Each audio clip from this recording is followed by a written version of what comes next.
Growing bonsai is easy. Yet, if you go out on the internet, you might be mistaken that it is one of the hardest hobbies out there. In this video, the first thing is, what is bonsai? Then I'm going to reflect upon things like, what do you need for bonsai in the tools department, but also in the plant departments. Speaking of which, plants, bonsai is not about tree species, it is about techniques. And I'm going to tell you which species are more suitable than other species. The one most important thing that you need to remember when you start on bonsai is... After that, I'm going to talk a little bit about the different styles that you have in bonsai and how you can achieve them and what species to use. And I've made a list. What else am I going to talk about? Well, how do you grow bonsai, of course, what steps to take and how do you proceed in there. And then I'm going to talk about the main groups of trees that we have.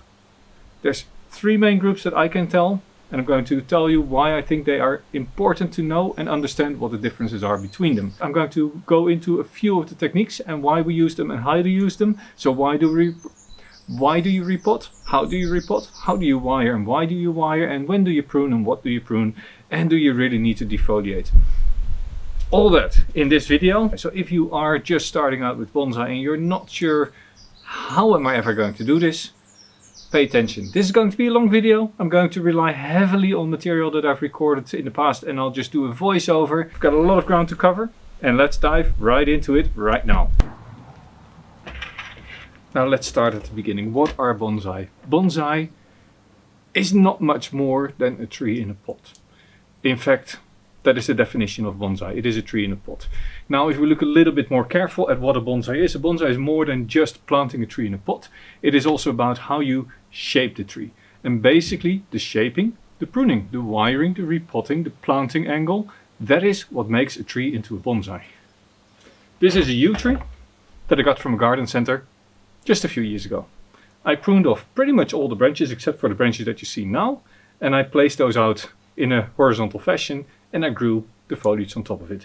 Now it is starting to become a bonsai. And why has it now become a bonsai? Well, first of all, you could imagine this as a big tree somewhere in the landscape. You could be mistaken for thinking this is a tree that has naturally grown somewhere in open space, has endured hardship, and therefore the branches have died off. There's some dead sections here in the trunk as well, and that makes it a very old looking tree in a pot. So a miniaturized version of a tree in the landscape, but then growing in a pot. Now I'm going to try and get this tree. This is a very young maple.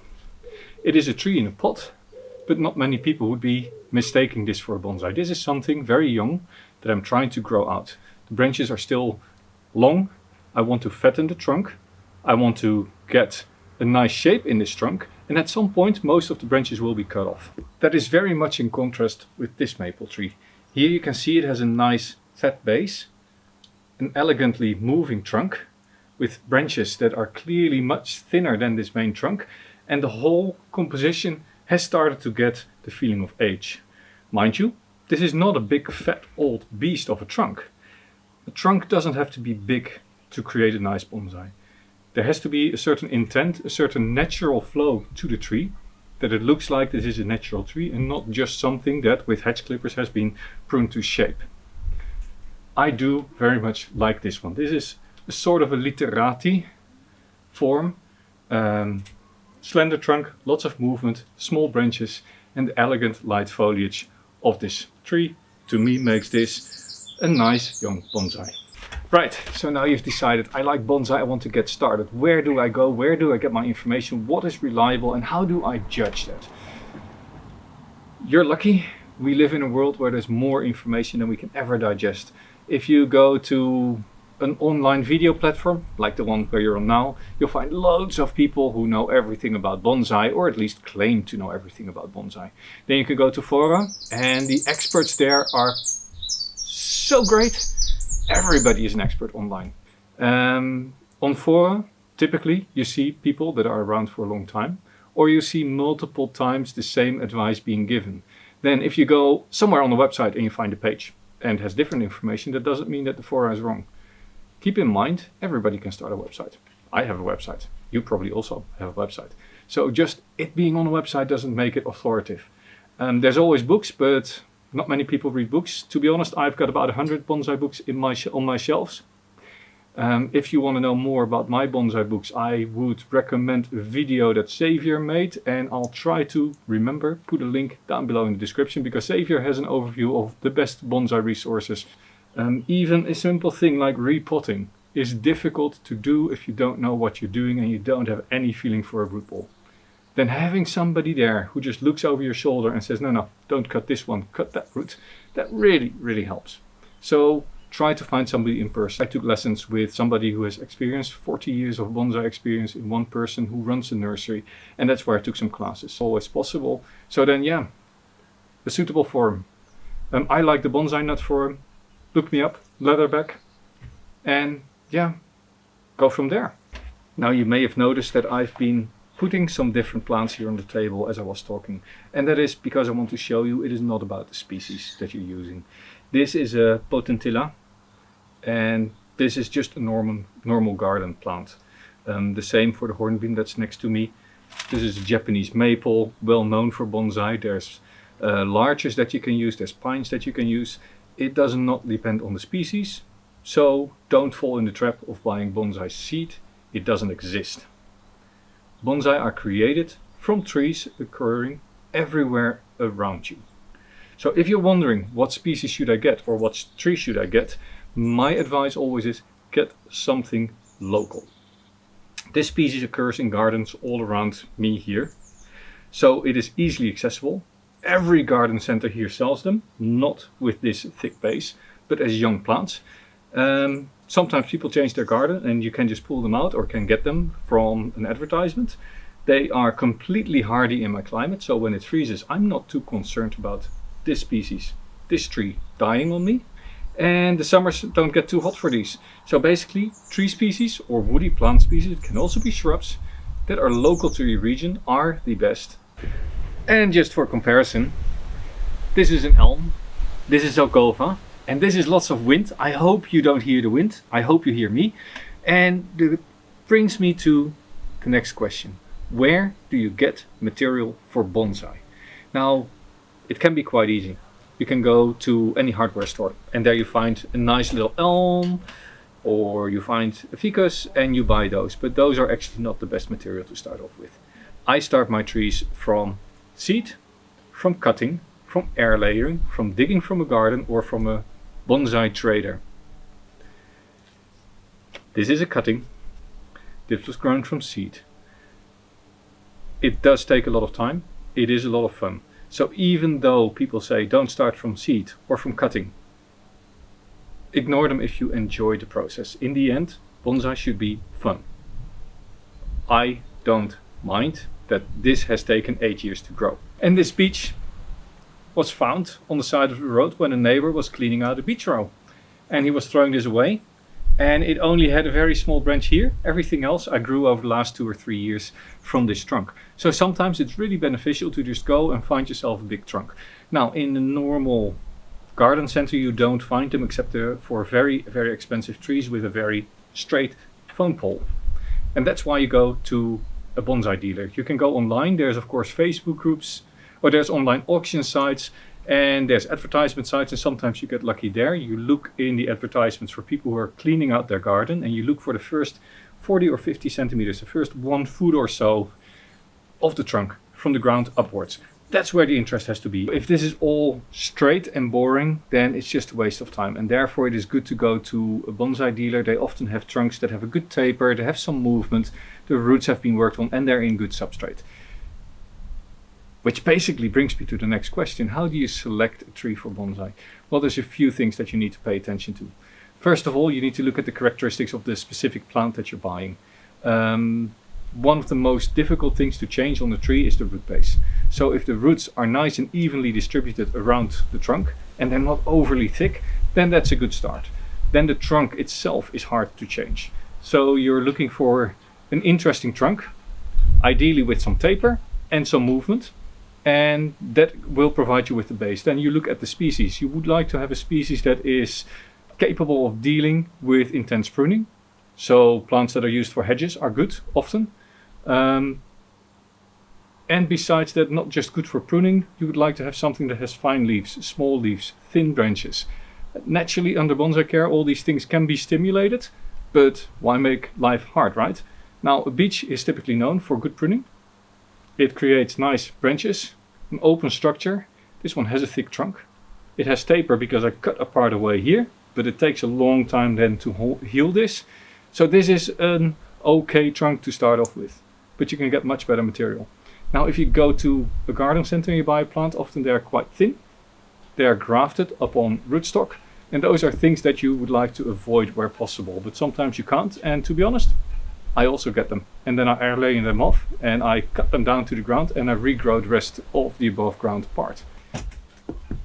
Now there's 3 groups of trees, and I think it's important to be aware of these 3 groups of trees.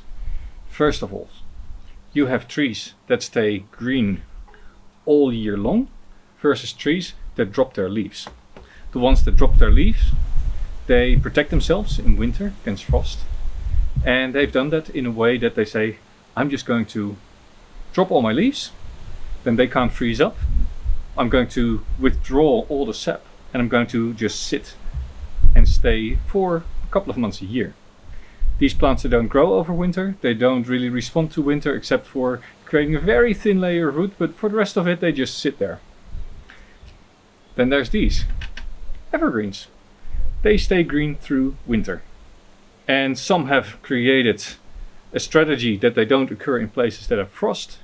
Others have created a strategy where they can keep their foliage green during winter by having resin, staying very dry and being very, very frost resistant. Now, of course you say, yeah, well, hey, that's tropicals and coniferous versus broadleaves. But that's not completely true. We have trees that drop their leaves in winter but are coniferous. For instance, the ginkgo or the larix. Larches are coniferous trees, but deciduous. And we have evergreens that are actually non-coniferous. Think of ilex. Ilex doesn't drop their leaves in winter. Good. Now we've had that, and we've touched upon coniferous versus broadleaf. Now coniferous trees, they are typically very good at dealing with heat and dryness. So think of juniper, larches, pines. These are coniferous trees. You can keep them typically in full sun. They do like to be watered well, but they need to be in open substrate. They don't typically like wet roots, and they grow quite slowly and quite compactly. Compared to the evergreens, compared to the broadleaves, they have very big leaves, need a lot of water, evaporate a lot of water, and therefore often are better off shaded part of the day. So that's the second group. And then we have these two. Tropical versus non-tropical. So these are temperate species. They typically need a period of cold in winter to do well. And keep in mind your ulmus, Zokova, that you got from the hardware store, is actually not a tropical species. So they do need a cool period at least. Ideally 1 or 2 degrees of frost, but if you are worried about it. And then we have the tropicals, and they cannot stand frost. In fact, the moment that nighttime temperatures drop to maybe 5, 6, 7 Celsius, I need to think that's about 40 Fahrenheit. These need to go inside. They need to be protected from cold temperatures, otherwise they will slowly weaken over time and then will die. This one was kept in my house at about 10 degrees. I didn't water it all that much. I didn't give it a lot of water or sunlight. And you see it doesn't look all that well. But that's because we're in early spring, and here on the trunk you see small buds sprouting up here. This will start growing again. So tropicals you keep warm in summer. In winter you can keep them warm, but then also you have to make sure there's enough light. So add the grow light over it. And never let them get frozen. Whereas the deciduous temperate species, they really need to have a cold period. And coniferous temperate species really prefer to also go frozen at some point in time. An exception would be Japanese black pine. They do not really need the cold, but they do like it as long as you don't get deep frost. All in all, these are huge simplifications. So always check on a per species basis what your species needs as a minimum and what range it can occur in, because those are also different things.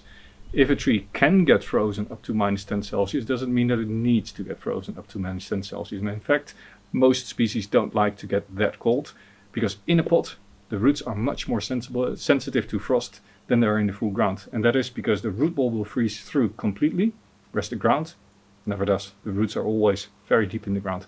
So you went to the garden center and you decided, I'm going to buy a Japanese maple. And you take the maple home.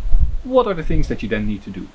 This is an example. I bought last fall in the clearance this Katsura Japanese maple. So that is the species Japanese maple of the variety Katsura.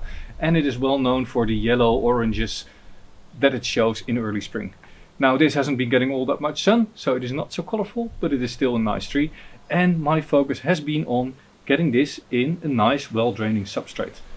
This way I know that the roots can take any water that I give it, and I just know how to care for it because it is now in a substrate that I know. That's for me the first step.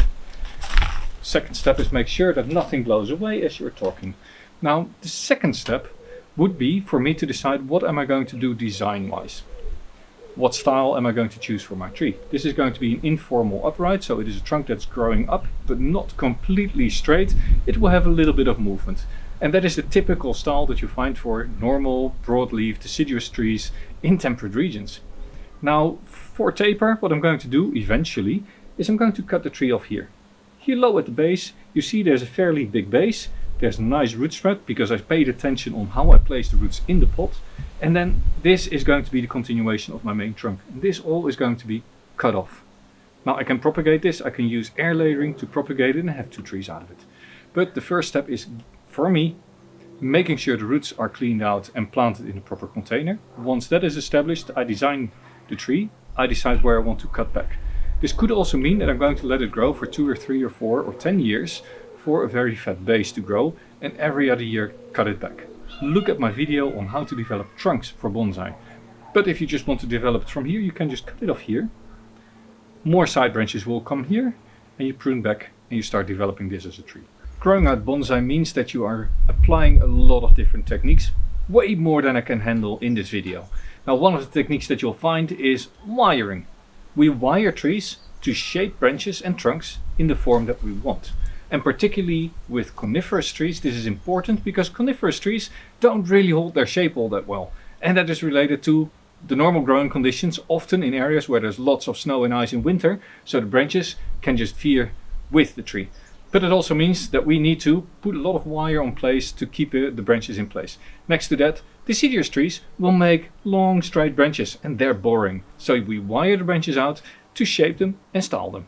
Next to this, we prune back. Pruning causes 2 different things. It creates taper in the branch. You shorten the branch and a new, younger, thinner section of the branch grows, and therefore you get tapering. Next to that, the point where you cut normally means a directional change. A side bud will start growing, and therefore the branch continuation gets movement, and that makes a branch look older. And of course, bonsai need to be fertilized and watered. Don't make it rocket science. Fertilizer, just buy any generic fertilizer that you can get that's suitable for potted plants and use as directed. It is a good advice to use a little bit weaker than directed and see how that goes, because bonsai soil behaves different from normal soil, and water often. Now when it comes to bonsai soil, there is a whole science behind it as well. There's lots of people, lots of opinions. I find that just a soil based on lava and pumice works perfectly well to start off with. Mine is typically, I don't know, 1/4, 1/8 of an inch, maybe 3 to 6 mil in diameter. And most of my trees grow well in it. Also there, lots of stories, lots of science, lots of rabbit holes to dive into. I'll leave that to you to figure out. I do have a video on my view on substrates. Find the link down below. And if you use the substrate that I'm using, that means you have to water lots in summer. But it also means that in winter, you don't have to worry about rainfall ruining the roots. Now when it comes to tools, there are so many tools that you could use. Which do you have to use? I mean, do you need a root hook? Well actually yeah, root hook is something that would be very useful when repotting comes. Next to that, a wire clipper is very useful. However, this doesn't have to be a bonsai wire clipper. If you just have a wire clipper in your garage, use that, especially when you're just starting off. a pair of scissors. Make sure you get scissors that actually are sharpened, that have sharpened blades. There's two types of scissors. You want the one that has sharpened blades that really cuts rather than crushes. But they don't have to come from Japan. You also can get them just in your normal store if you're just starting out and you don't want to shell out 20 bucks for a pair of scissors. Then one tool that I find very useful is either a fully concave knob cutter or a straight concave cutter, one of these two. And actually these two are unified in this tool, which has a rounded edge. These are very useful for removing branches flush at the trunk. For me, these are tools that you really need to have and only come in the form as bonsai tools. So this is really something that you might want to spend your first money on. I use a pocket knife for most of my cutting needs. I do use a cut paste. There's a lot of discussion whether you should or should not. I'll leave that up to you. Do your research. Yin pliers. I use them often, but they're not really necessary for bonsai work. Especially when you're beginning. I think you'll find that eventually you want to buy one of these. Branch benders, it looks really cool, bending big branches, but that's not what bonsai is typically about. These you don't really need unless you're going heavy on the tools and heavy on your trees. With that, I think most of it has been covered. This is something hardly anybody ever needs. It's a deadwood styling, and really it was just a gift, spoiling myself.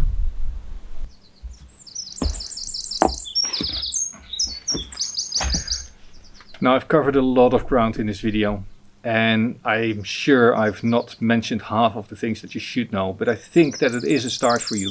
Now the one most important thing that you need to remember when you start on bonsai is get a tree and get started, because without a tree you're not doing bonsai. You're just looking at the internet, you're looking at videos, but you're not actually trying to grow a bonsai.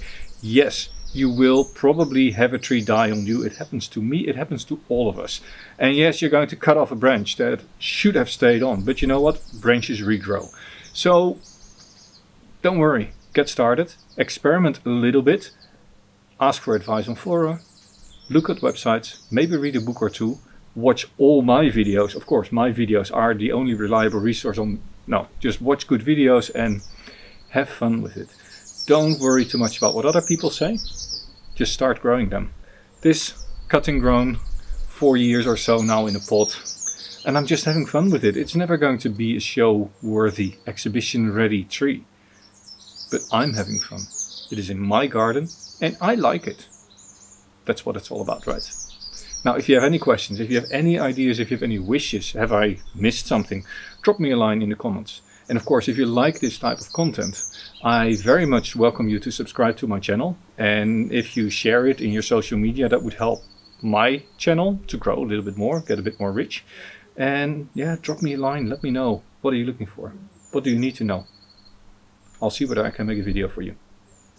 After all, it's easy to make bonsai complex. I'm trying to make it easy for you to make bonsai easy. See you next time. This was Jelle, growing bonsai. Thank you.